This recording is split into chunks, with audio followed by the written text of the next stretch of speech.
Hello दोस्तों, कैसे हो आप सभी। स्वागत है आपका हमारे YouTube चैनल में। दोस्तों, अभी तक आपने हमारे चैनल को सब्सक्राइब नहीं किया तो प्लीज सब्सक्राइब कर ले दोस्तों। आपका एक सब्सक्राइब हमारे लिए बहुत ही महत्वपूर्ण होता है। धन्यवाद दोस्तों। मेरी 32 साल की कुंवारी दीदी कई सालों बाद घर आई थी। शादी में रुचि ना होने पर पापा से बहस करके जॉब करने दूसरे शहर चली गई थी। तब से वह वहीं रह रही थी। उसके आने के बाद से वह हमेशा मेरे आसपास घूमती रहती थी। एक दिन जब मम्मी पापा घर पर नहीं थे, मैंने गलती से जीन्स की चैन को गलत जगह पर फंसा लिया। तब दीदी मेरी मदद के लिए आई, लेकिन उसके बाद उसका अजीब तरह से मुझे अनचाहे जगहों पर छूना शुरू हो गया। वह बोली, तुम अभी 17 साल के हो, फिर भी तुम्हारा यह इतना बड़ा है, तुम तो बहुत बड़े हो गए हो। ऐसा बड़बड़ाते हुए दीदी ने मेरा वह देखा और वही अपने मेरा नाम अमन है और मैं 10वीं कक्षा का छात्र हूँ। मेरी जिंदगी आम बच्चों जैसी नहीं थी, क्योंकि मेरे माता पिता दोनों नौकरी करते थे। घर में अक्सर ऐसा समय आता था जब मैं खुद को अकेला पाता था, खासकर दोपहर में स्कूल से लौटने के बाद। कई बार मैं सोचता था कि काश घर पर कोई होता जो मेरा इंतजार करे, मेरी देखभाल करे, लेकिन यह उम्मीदें पूरी होती नहीं दिखती थी। जब तक कि एक दिन मेरी दीदी हमारे घर नहीं आ गई। मेरी दीदी, जिनका नाम स्नेहा था, कई सालों बाद हमारे घर आई थी। उनकी उम्र 22 साल थी और अभी तक उनकी शादी नहीं हुई थी। दीदी का घर आना मेरे लिए किसी खुशखबरी से कम नहीं था। जब पापा ने बताया कि दीदी कुछ समय हमारे साथ रहेंगी तो मैं खुशी से झूम उठा। आखिरकार कोई तो था जो मेरे साथ रहेगा, मेरी बातें सुनेगा और मुझ पर ध्यान देगा। घर में कदम रखते ही दीदी ने मुझे देखा और मुझे गले से लगा लिया। उन्होंने मुस्कुराते हुए कहा, अमन तो बहुत बड़ा हो गया है। उनकी आवाज में ऐसा अपनापन और प्यार था कि मुझे लगा जैसे मैं दुनिया का सबसे खुश इंसान हूँ। वह एक अलग ही एहसास था जिसे मैं शब्दों में बयान नहीं कर सकता। मेरे पापा ने दीदी को मेरे कमरे में रहने की व्यवस्था कर दी। पहले तो मुझे लगा कि शायद यह अजीब होगा, क्योंकि मैंने कभी किसी के साथ अपना कमरा साझा नहीं किया था। लेकिन दीदी के साथ कमरा शेयर करना मेरे लिए किसी रोमांचक सफर की तरह था। मैं खुशी खुशी अपने कमरे को उनके साथ बांटने के लिए तैयार हो गया। दीदी के आने के बाद मेरी जिंदगी में बहुत से बदलाव आए। जब मैं दोपहर में स्कूल से घर लौटता था तो दीदी दरवाजे पर मेरा इंतजार करती थी। जैसे ही मैं अंदर आता, वह मेरे हाथ से स्कूल का बैग ले लेती और कहती, चलो पहले हाथ धो लो, फिर खाना खाओगे। उनकी यह छोटी छोटी बातें मुझे बहुत सुकून देती थी। दीदी मेरी छोटी छोटी जरूरतों का ख्याल रखती। खाने पीने से लेकर होमवर्क कराने तक सब कुछ उन्होंने संभाल लिया था। मैं अब 17 साल का हो गया था और 10वीं में पढ़ता था। दीदी को घर बुलाने का एक और अहम कारण था। करीब 1 महीने पहले मुझे थायराइड की बीमारी का पता चला था। इतनी कम उम्र में ही यह बीमारी मेरे लिए किसी बड़े झटके से कम नहीं थी। थायराइड की वजह से मुझे हर दिन एंटी थायराइड इंजेक्शन लेना पड़ता था। इंजेक्शन देने के लिए दोपहर में एक मेल नर्स घर आता था। जैसे नर्स होती हैं, वैसे ही मेल नर्स भी होते हैं। वह लड़का बहुत ही जिम्मेदारी से अपना काम करता था। वह रोज समय पर आता और मुझे इंजेक्शन देता। हालांकि यह सब मेरे लिए आसान नहीं था। इंजेक्शन की सुई चुभते ही मेरी आंखें भर आती, लेकिन मेरे पास इसे सहने के अलावा कोई चारा नहीं था। देखते ही देखते दीदी को घर आए कई दिन हो गए थे। उनके आने के बाद से मेरी पूरी जिंदगी बदल गई थी। मेरे स्कूल जाने से लेकर मेरी पढ़ाई तक की पूरी जिम्मेदारी दीदी ने अपने कंधों पर ले ली थी। सुबह वह मुझे समय पर उठाती और स्कूल के लिए तैयार कराती। जब मैं दोपहर को स्कूल से घर लौटता तो वह दरवाजे पर मेरा इंतजार करती। मेरे हाथ से बैग लेकर प्यार से पूछती, कैसा रहा आज का दिन। उनकी यह बातें सुनकर मेरा दिल हल्का हो जाता था। मेरी तबीयत अब पहले जैसी नहीं रही थी। थायराइड के कारण मैं जल्दी थक जाता था और कई बार कमजोरी महसूस होती थी। दीदी को मेरी हालत देखकर बहुत चिंता होती थी। वह मेरे खाने पीने का खास ख्याल रखती। वह मेरे लिए घर पर पौष्टिक खाना बनाती और कहती, अमन तुझे जल्दी ठीक होना है, यह सब तेरी सेहत के लिए जरूरी है। जब मेल नर्स मुझे इंजेक्शन देने आता तो दीदी मेरे पास बैठ जाती। वह मेरा हाथ पकड़ती और कहती, डर मत, बस थोड़ी देर की बात है। उनका साथ पाकर मुझे हिम्मत मिलती थी। दीदी को घर आए कई दिन हो गए थे। मेरे स्कूल जाने से लेकर मेरी पढ़ाई तक की पूरी जिम्मेदारी दीदी ही उठा रही थी। एक रात अचानक मेरी नींद खुल गई। मुझे समझ नहीं आया कि मैं अचानक क्यों जाग गया। कमरे में हल्का अंधेरा था, लेकिन मुझे अपने शरीर पर किसी का स्पर्श महसूस हुआ। वह हाथ मेरे शरीर पर धीरे धीरे घूम रहा था। पहले तो मुझे लगा कि यह गलती से हो रहा होगा, शायद नींद में दीदी का हाथ मुंह तक आ गया हो। लेकिन यह एहसास मुझे बेचैन करने लगा। मुझे किसी का इस तरह छूना बिल्कुल पसंद नहीं था। मैं कुछ देर चुपचाप लेटा रहा और ये सोचता रहा कि शायद मैं गलत समझ रहा हूँ। दीदी से यह गलती से हो रहा होगा। आखिर वह मेरी बड़ी बहन थी जिन पर मैं भरोसा करता था। लेकिन अगले दिन जब मैं सो रहा था फिर से वही हुआ। इस बार मैं पूरी तरह जाग गया था। दीदी का व्यवहार अब मुझे अजीब लगने लगा था। उनका यह स्पर्श पहले की तरह गलती नहीं लग रहा था। मैं अंदर से घबरा गया था। पहली बार मैंने दीदी को इस रूप में देखा था। ये वह दीदी नहीं थी जिन्हें मैं जानता था, जो मेरी देखभाल करती थी, जो मुझे पढ़ाई में मदद करती थी, जो मेरे लिए माँ की तरह थी। उनका यह अजीब व्यवहार मेरे लिए असहनीय था। मैंने उस रात कुछ नहीं कहा। मैं बस चुपचाप लेटा रहा, लेकिन मेरा दिमाग तेजी से चल रहा था। मैं सोच रहा था कि आखिर ये सब क्यों हो रहा है।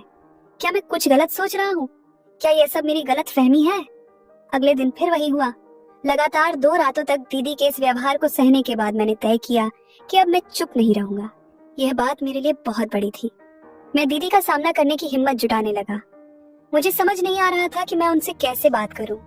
मैं डर रहा था कि कहीं मेरे बोलने से घर का माहौल खराब ना हो जाए। लेकिन मैं जानता था कि यह सही नहीं है। मुझे इस बारे में बात करनी ही होगी। अगले दिन जब मैं दोपहर में स्कूल से घर आया तो मेरे मन में रात की बात घूम रही थी। मैं बहुत बेचैन था। खाना खाते समय मैं खुद को रोक नहीं पाया और आखिरकार दीदी से सवाल कर ही लिया। मैंने कहा, दीदी, पिछले 2 दिन से रात को सोते समय तुम मेरे शरीर पर हाथ क्यों फेरती हो? क्या तुम्हें कोई बुरा सपना आता है? मेरे सवाल को सुनते ही दीदी का चेहरा अचानक बदल गया। उनके हाव भाव में एक अजीब सी घबराहट थी जिसे मैं साफ देख सकता था। ऐसा लग रहा था जैसे वह इस सवाल के लिए तैयार नहीं थी। कुछ पल के लिए कमरे में सन्नाटा छा गया। थोड़ी देर बाद दीदी ने जवाब दिया, शायद मुझे कुछ सपने आते होंगे। सपने में गलती से मेरा हाथ तुम्हारे शरीर पर आ गया होगा। उनकी आवाज में एक हल्की झिझक थी, लेकिन उनका जवाब सुनकर मैं थोड़ा शांत हो गया। मुझे लगा कि शायद मैं ही कुछ ज्यादा सोच रहा हूँ। आखिर दीदी मेरी बड़ी बहन थी जो मेरी देखभाल के लिए यहाँ आई थी। मैंने उनकी बातों पर विश्वास कर लिया और सोचा कि यह सब सच में सपनों की वजह से हो रहा होगा। लेकिन इसके पीछे की सच्चाई कुछ और ही थी। उनके बदले हुए हाव भाव और झिझक भरे जवाब ने मेरे मन में कहीं न कहीं एक सवाल छोड़ दिया था। मैं इसे भले ही नजरअंदाज करने की कोशिश कर रहा था, लेकिन मेरे अंदर का डर और शक पूरी तरह खत्म नहीं हुआ था। उस दिन के बाद मैं दीदी के व्यवहार पर ज्यादा ध्यान देने लगा। मुझे उनके कुछ और बर्ताव अजीब लगने लगे। अब मैं खुद को असहज महसूस करने लगा था। उसी रात सोने के कुछ समय बाद ही मेरी नींद खुल गई। सोने से पहले मैंने प्यास लगने के कारण 2 गिलास पानी पिया था और इसी कारण मेरी आधी रात में ही नींद टूट गई थी। मैं उठा और देखा कि दीदी मेरे पास नहीं थी। मुझे लगा कि वह बाथरूम में होगी, लेकिन वह कमरे के बाथरूम में भी नहीं थी। तब मैंने उठकर दीदी को ढूंढने की सोचा। फिर मैं कमरे से बाहर निकल चारों ओर नजर दौड़ाया। तब दीदी मुझे मम्मी पापा के कमरे के बाहर दिखी। वह मम्मी पापा के कमरे में झांक रही थी। वह वहाँ क्यों झांक रही थी, ये मुझे भी समझ में नहीं आ रहा था। तब मैंने दीदी की ओर जाने की सोचा, पर तभी वह मेरे कमरे की ओर पलट गई। अगर मुझे दीदी देख लेती तो उसे लगता कि मैं उसका पीछा कर रहा हूँ। इसलिए दीदी के मुझे देखने से पहले ही मैं अपनी जगह वापस जाकर सो गया। कुछ ही देर में दीदी भी कमरे में आई। आते ही वह अपनी जगह सो गई और उसका वही अजीब व्यवहार फिर से शुरू हो गया। वह फिर से मेरे शरीर पर हाथ फेरने लगी। दीदी ऐसा अजीब व्यवहार क्यों कर रही थी, यह मुझे समझ नहीं आ रहा था। पर एक बात मुझे जरूर समझ में आई थी कि वह मम्मी पापा के कमरे में कुछ देखती है और फिर मेरे शरीर पर हाथ फेरती है। दीदी आखिर मम्मी पापा के कमरे में क्यों झांकती है, यह जानने की मेरी इच्छा बढ़ रही थी। अगले दिन दोपहर में घर पर मैं और दीदी ही थे। दीदी मेरा पढ़ाई करवा रही थी। जब वह मेरा पढ़ाई करवा रही थी तो मैंने उसे सहजता से सवाल किया, दीदी तुम इतनी सुंदर हो, फिर भी तुम्हारी शादी क्यों नहीं हुई? इस पर उसने कहा, पहले मुझे लगता था कि शादी एक बहुत तनावपूर्ण रिश्ता होता है, क्यों बेवजह उसमें फंसना।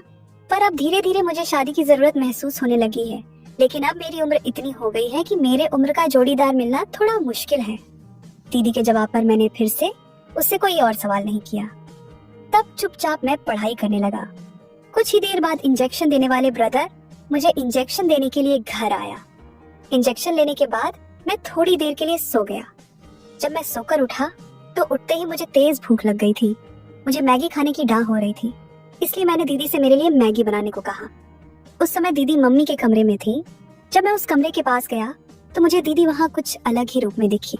अभी अभी नहाकर बाहर आई थी। वह खुद को शीशे में ऐसे निहार रही थी जैसे वह 18 साल की लड़की हो। दीदी का खुद को निहारना अब कब खत्म होगा, इसकी प्रतीक्षा करते हुए मैं कमरे के बाहर खड़ा था। लेकिन वह तो खुद को हीरोइन समझकर और भी ज्यादा बिखेर रही थी। इधर मेरी भूख भी कंट्रोल नहीं हो रही थी। आखिरकार मैं दीदी के कमरे में चला गया। मुझे देखते ही दीदी थोड़ी शर्मा गई। उस समय वह वैसे ही मेरे सामने खड़ी थी और मुझसे बातें करने लगी। दीदी उस वक्त नहाने का गाउन पहने हुए थी। मुझे देखते ही उसने कहा, उठ गए अमन तुम? अच्छा अब आ ही गए हो तो बताओ मैं कैसी लग रही हूँ। मुझे भूख लगी थी इसलिए मैं वहाँ गया था। लेकिन दीदी तो मेरे मुंह से अपनी तारीफ सुनने में व्यस्त हो गई थी। तभी उसने मेरा हाथ पकड़कर मुझे आईने के सामने ले गई। एक हाथ मेरे गले में डालकर वह मेरे पीछे खड़ी हो गई। उसने कहा, अमन तुम्हें क्या लगता है, क्या मुझे अब भी शादी करनी चाहिए? दीदी के इस सवाल पर मैं क्या जवाब दूं, समझ नहीं पा रहा था। मैंने उससे कहा, दीदी शादी करना तुम्हारा निजी फैसला है, इस पर मैं कुछ नहीं कह सकता। मैं तो यहाँ इसीलिए आया था क्योंकि मुझे बहुत जोर से भूख लगी है। क्या तुम मेरे लिए मैगी बना सकती हो? मेरी बात सुनकर दीदी हंस पड़ी। उसने कहा, मैंने तो तुम्हें बड़ा समझा था लेकिन तुम अब भी बच्चों की तरह व्यवहार कर रहे हो। कोई बात नहीं, अब तुम्हें समझदार बनाने की जिम्मेदारी मेरी है। ठीक है तुम यहाँ रुको, मैं तैयार होकर आती हूँ। उस समय मैं उस कमरे से बाहर आ गया। कुछ ही देर में उसने मुझे मैगी बना के दी। उसी रात मैंने तय कर लिया था कि मैं मम्मी पापा के कमरे में झांकूं, क्योंकि मुझे जानना था कि दीदी वहाँ क्यों जाती है। रात में सोने के कुछ ही देर बाद मैंने अपनी आंखें खोल ली। उस समय मैं जानबूझकर बड़बड़ा रहा था, पानी कहाँ है, प्यास लगी है, ताकि दीदी को लगे कि मैं सचमुच पानी पीने जा रहा हूँ। कमरे में पानी कहीं नजर नहीं आ रहा था, इसलिए मैंने जोर से कहा, लगता है किचन से पानी लेना पड़ेगा। मैं ये सब जानबूझकर कर रहा था क्योंकि मुझे अच्छी तरह पता था कि दीदी भी जाग रही है। मैं उनकी हरकतों को समझना चाहता था और देखना चाहता था कि उनके दिमाग में क्या चल रहा है। मैं कमरे से बाहर निकला, लेकिन किचन की ओर जाने के बजाय मैं मम्मी पापा के कमरे की ओर बढ़ गया। उनका दरवाजा थोड़ा खुला हुआ था। जब मैंने अंदर झांका तो मैंने देखा कि मम्मी और पापा एक दूसरे के साथ बैठे हुए थे। पापा ने मम्मी को प्यार से पास में खींच लिया था। वह दृश्य देखकर मेरे दिमाग में कुछ बातें साफ हो गई। मुझे जो समझना था वह मैं समझ चुका था। मैं उस वक्त कुछ भी महसूस नहीं कर पा रहा था। मेरे अंदर कई सवाल और डर उठने लगे थे। मैं चुपचाप अपने कमरे में वापस आ गया। मैंने देखा कि दीदी उसी जगह लेटी हुई थी और ऐसा लग रहा था जैसे वह गहरी नींद में हो, लेकिन मैं जानता था कि वह जाग रही थी। उनके मन में कुछ और ही चल रहा था और अब मुझे यकीन हो गया था कि उनके व्यवहार के पीछे कोई वजह है जिसे मैं समझ नहीं पा रहा था। अब मुझे उनसे अकेले में बात करनी थी। मैंने तय किया कि मैं जल्द से जल्द दीदी से इस बारे में सवाल करूंगा। मैं अब और चुप नहीं रह सकता था। यह सब मुझे अंदर से परेशान कर रहा था। उस रात मैं बहुत देर तक सो नहीं पाया। मेरे दिमाग में बस वही बातें घूम रही थी, दीदी का अजीब व्यवहार, मम्मी पापा का वह दृश्य और मेरे मन में उठते सवाल। मुझे लग रहा था जैसे मैं किसी उलझन में फंस गया हूँ, जहाँ से निकलना मेरे लिए बहुत जरूरी था। देखते देखते 3 दिन बीत गए। मेरी गर्मी की छुट्टियां शुरू होने वाली थी। मम्मी पापा ने कहीं बाहर जाने का प्लान बनाया था, लेकिन यह प्लान उन्होंने सिर्फ अपने लिए ही बनाया था। मम्मी पापा का कहना था कि मेरे सामने 10वीं का एग्जाम है, इसलिए छुट्टियों का इस्तेमाल मुझे अपने सिलेबस की तैयारी के लिए करना चाहिए। मैंने उन्हें समझाने की कोशिश की कि मैं भी उनके साथ जाना चाहता हूँ, लेकिन उनका फैसला पक्का था। उन्होंने कहा, अमन यह वक्त तुम्हारे लिए बहुत जरूरी है, तुम्हें पढ़ाई पर ध्यान देना चाहिए। आखिरकार 3 दिन बाद जब मेरी छुट्टियां शुरू हुई तब मम्मी पापा अपनी ट्रिप पर निकल गए। उनके जाने के बाद घर में मैं और दीदी अकेले रह गए। मुझे पता था कि दीदी भी घर पर अकेले होने के कारण थोड़ा उदास होंगी। मैं उनके पास जाकर बैठा और हंसते हुए कहा, दीदी अब तो तुम्हें भी शादी करने की इच्छा होती होगी, है ना? यहाँ आने के बाद से मम्मी पापा को साथ देखकर तुम्हें भी लगता होगा कि तुम्हें भी कोई ऐसा चाहिए जो तुमसे प्यार करे। जैसे ही मैंने सवाल किया, उसकी आंखों में आंसू आ गए। वह बोली, अमन तुमने सच में मेरे दिल की बात पहचान लिया। फिर दीदी ने रोते रोते मुझे गले लगा लिया। वह कहने लगी, मैं तुम्हें छोटा समझ रही थी, लेकिन तुम बिल्कुल छोटे नहीं हो। तुम्हारी इस समझदारी की बात सुनकर मुझे तुम्हारे अंदर का एक बड़ा आदमी नजर आ रहा है। क्या तुम्हें सच में लगता है कि मेरी इस उम्र में मुझे कोई पसंद करेगा?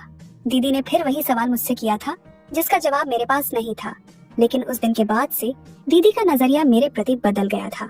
उस दिन के बाद से दीदी ने घर में मम्मी के स्टाइलिश कपड़े पहनने शुरू कर दिए थे। दीदी को स्टाइलिश कपड़ों में देखकर मैं उसे देखता ही रह जाता। जब वह स्टाइलिश कपड़े पहनकर तैयार होती तो वह खास तौर पर मेरी तारीफ सुनने के लिए उत्सुक रहती। इतना ही नहीं, वह मुझसे चिपक कर फोटो भी खींचवा।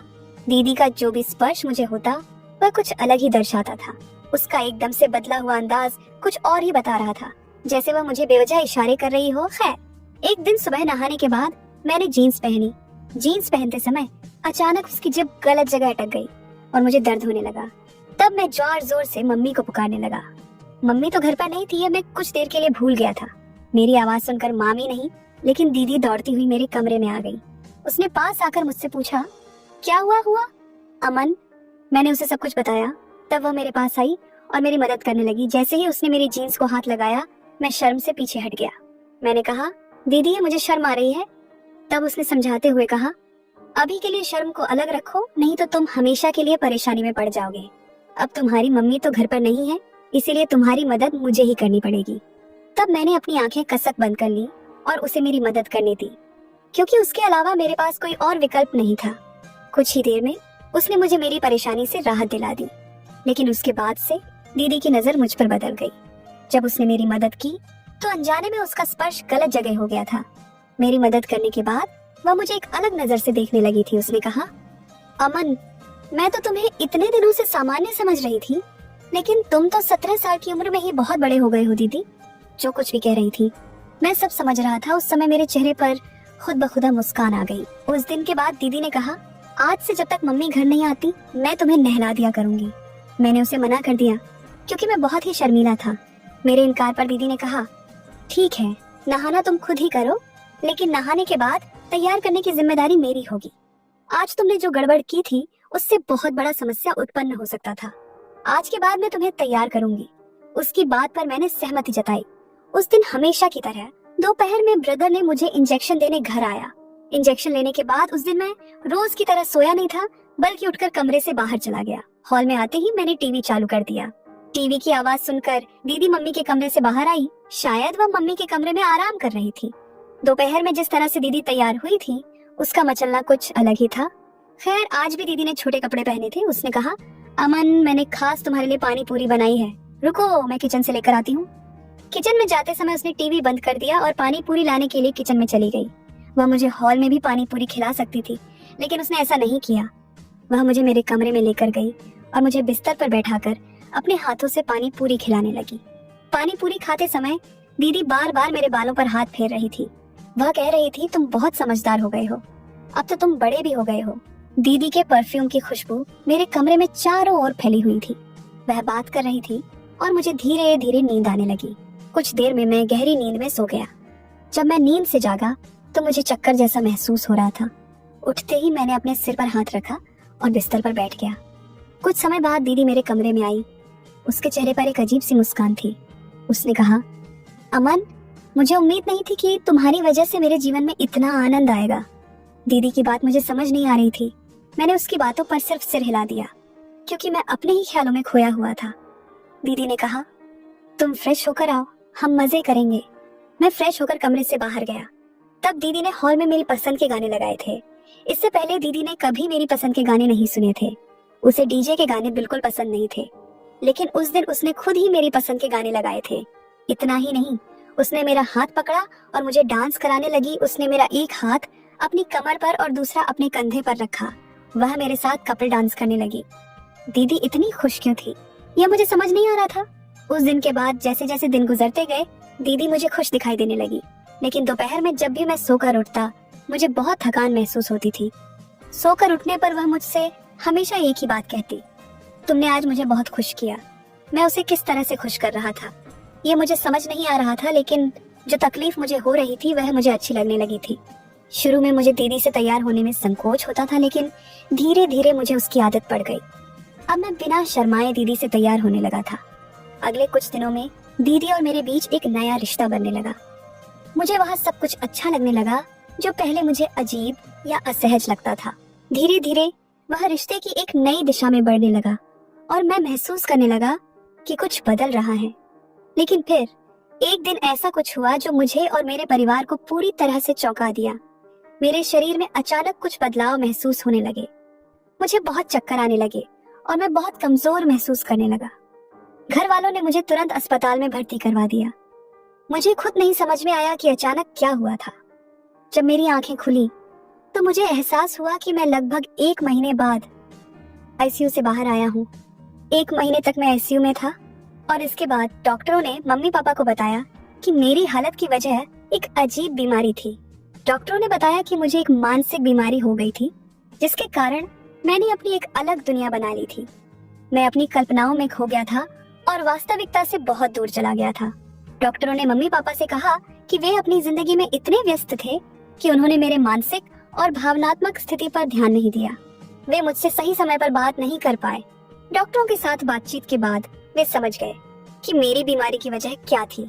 उन्होंने मम्मी पापा से कहा कि अमन को पिछले 1 महीने में मानसिक और भावनात्मक समस्याओं का सामना करना पड़ा। वह अपनी दीदी को देखता और महसूस करता कि प्यार सिर्फ लड़के और लड़की के बीच ही हो सकता है। दीदी के साथ जो कुछ भी हो रहा था उसने मुझे बहुत प्रभावित किया। जब मैं उसे और उसके प्रेमी को एक साथ देखता तो मुझे ऐसा लगता कि मैं उस जगह पर हूँ जहाँ वह दोनों हैं। यह सब देखकर मुझे प्यार और रिश्तों के बारे में गलत विचार आने लगे। इसके बाद मैंने मोबाइल पर गलत चीजें देखनी शुरू कर दी और गलत रास्ते पर चलने लगा। मेरे विचारों का असर मेरे शरीर और मानसिक स्थिति पर पड़ा और धीरे धीरे मैं कमजोर होता गया। मुझे बार बार चक्कर आने लगे और मेरी स्थिति और बिगड़ने लगी। जब यह स्थिति और गंभीर हो गई तो मुझे अस्पताल में भर्ती करवा लिया गया। डॉक्टरों ने बताया कि इस सब के लिए मेरी फैमिली भी जिम्मेदार थी, क्योंकि उन्होंने समय पर मेरी मानसिक स्थिति पर ध्यान नहीं दिया। जब डॉक्टरों ने यह सब मम्मी पापा को बताया तो दीदी भी वहाँ मौजूद थी। डॉक्टर ने कहा कि अगर परिवार के लोग एक दूसरे से सही समय पर बात करते तो शायद यह स्थिति नहीं आती। दीदी की आंखों में एक अलग सी चमक थी और मुझे तब एहसास हुआ कि जब मैं आईसीयू में था तब मम्मी पापा ने दीदी की शादी उसके प्रेमी से करवा दी थी। दीदी के गले में मंगलसूत्र देखकर मुझे यह सब समझ में आया। यह सब मेरे लिए एक बड़ा झटका था। मुझे नहीं समझ में आ रहा था कि जो मैं महसूस कर रहा था वह सही था या नहीं। यह एक ऐसा मोड़ था जहां मुझे अपनी भावनाओं और विचारों को समझने की जरूरत थी। मेरी हालत देखकर दीदी ने मुझसे माफी मांगी। उसने कहा, अमन, मैं तुम्हारी देखभाल करने आई थी, लेकिन मैं भी अपनी ही दुनिया में खो गई थी। तुम्हारी तरह मैं भी अकेली हो गई थी। तुम्हारी वजह से ही मेरी मुलाकात उस शख्स से हुई और धीरे धीरे हमारे बीच प्यार पनप गया। मैं अपनी दुनिया में इतनी खो गई थी कि मैंने कभी तुम्हारी तरफ ध्यान नहीं दिया। यह मेरी भी गलती थी। दीदी की बातों ने मुझे गहरे तक छुआ, लेकिन मैं कोई जवाब नहीं दे पाया क्योंकि उस समय मैं बोलने में असमर्थ था। मुझे खुद नहीं समझ में आ रहा था कि मुझे क्या बीमारी हो गई थी और मेरी मानसिक स्थिति के बारे में मुझे कोई अंदाजा नहीं था। यह सब मेरे लिए एक बड़ी उलझन थी। जब मुझे अपनी बीमारी के बारे में पता चला तो मम्मी पापा ने तय किया कि वे अब मेरी देखभाल खुद करेंगे। उस दिन के बाद उन्होंने मुझसे बातचीत करना शुरू किया और मुझे यह एहसास होने लगा कि प्यार सिर्फ प्रेमी और प्रेमिका के बीच का रिश्ता नहीं होता, बल्कि माता पिता और बच्चों के बीच भी एक गहरा और प्रेमपूर्ण रिश्ता होता है। मम्मी पापा ने मुझे यह सिखाया कि परिवार का साथ और ध्यान बच्चों के लिए कितना जरूरी होता है। वे अब मेरे साथ ज्यादा समय बिताने लगे थे और मेरी भावनाओं को समझने की कोशिश करते थे। धीरे धीरे मुझे महसूस हुआ कि बच्चों को अपने माता पिता से जितना प्यार और ध्यान मिलता है वह किसी और रिश्ते से नहीं मिल सकता। यह एक सच्चा और शुद्ध रिश्ता होता है जो बिना किसी शर्त के होता है। यह अनुभव मेरे लिए बहुत महत्वपूर्ण था और मैंने यह समझा कि किसी भी रिश्ते की मजबूती और सुंदरता उसके भीतर के विश्वास और समझ पर निर्भर करती है। मम्मी पापा ने मुझे समझाया कि हमें कभी भी अपने बच्चों को अकेला नहीं छोड़ना चाहिए, क्योंकि उनका मानसिक और भावनात्मक स्वास्थ्य हमारे लिए सबसे महत्वपूर्ण है। आजकल कई माता पिता अपने करियर को लेकर इतने व्यस्त रहते हैं कि वे अनजाने में अपने बच्चों की उपेक्षा कर देते हैं। वे यह नहीं समझ पाते कि करियर की दौड़ में बच्चों की भावनाओं और जरूरतों को नजरअंदाज करना उनके लिए कितना खतरनाक हो सकता है। जब माता पिता खुद अपने काम में व्यस्त होते हैं तो बच्चों को अकेलापन महसूस होता है और यह उनके मानसिक स्वास्थ्य पर असर डाल सकता है। बच्चों को गंभीर मानसिक बीमारियों का सामना करना पड़ सकता है, जैसे कि अकेलापन, अवसाद और अन्य मानसिक समस्याएं। अगर हम चाहते हैं कि हमारे बच्चे स्वस्थ और खुशहाल रहें, तो हमें उनके साथ दोस्त की तरह व्यवहार करना चाहिए। हमें रोज उनसे बातें करनी चाहिए, उनके मन की बातों को समझने की कोशिश करनी चाहिए। कभी कभी हमें उन्हें बाहर घुमाने ले जाना चाहिए ताकि वे खुलकर अपनी भावनाओं को व्यक्त कर सकें। यह छोटी छोटी बातें बच्चों को मानसिक शांति और खुशी देती हैं। हर माता पिता के लिए उनके बच्चे सबसे बड़ी संपत्ति होते हैं। यह एक ऐसा सच है जिसे हमें कभी नहीं भूलना चाहिए। बच्चों के साथ समय बिताना, उनके साथ जुड़ना और उन्हें प्यार देना उनके मानसिक और शारीरिक विकास के लिए बेहद जरूरी है। अगर माता पिता अपने बच्चों के साथ अच्छा रिश्ता बनाए रखें तो बच्चे जीवन में किसी भी मुश्किल का सामना करने के लिए तैयार रहते हैं। यह कहानी हमें यह सिखाती है कि हमें अपने बच्चों के प्रति अपनी जिम्मेदारी को समझना चाहिए और कभी भी उन्हें अकेला नहीं छोड़ना चाहिए। उनका मानसिक स्वास्थ्य और खुशी हमारी प्राथमिकता होनी चाहिए। हमें अपने बच्चों को हर कदम पर समर्थन और प्यार देना चाहिए ताकि वे अपने जीवन में सफलता की ऊंचाइयों तक पहुंच सकें और खुश रह सकें। तो दोस्तों, यह थी हमारी आज की छोटी सी कहानी। आपको यह कहानी कैसी लगी कमेंट करके जरूर बताएं। अगर आपको यह कहानी पसंद आई हो तो इसे लाइक करें और अपने दोस्तों के साथ शेयर करें। आगे भी ऐसी ही रोमांचक कहानियों के लिए हमारे चैनल को सब्सक्राइब करें और बेल आइकन दबाना ना भूलें ताकि आप हमारी कोई भी कहानी मिस ना करें। धन्यवाद।